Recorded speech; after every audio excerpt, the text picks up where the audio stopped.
Well, what of our greatest strengths as a human being, and maybe the one that made or helped us create those man-made superpowers, is also our greatest weakness, and probably one of the biggest challenges in helping the world get more fit today? What is that strength, and also that weakness? That is our impatience as a human being. We want to go from point A to B. We're not fast enough. We create something to do so. But it's also our kryptonite because we're impatient. We want to get thin. Are we going to eat healthy?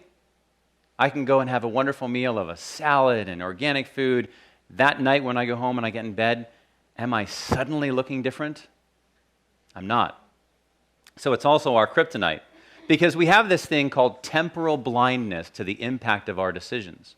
And that temporal blindness is poison, is a challenge. It is a disaster for our society because if this young lady ate that entire cookies, looks like Oreos, maybe some chocolates, a few cupcakes, would she actually look different the next day? Probably not.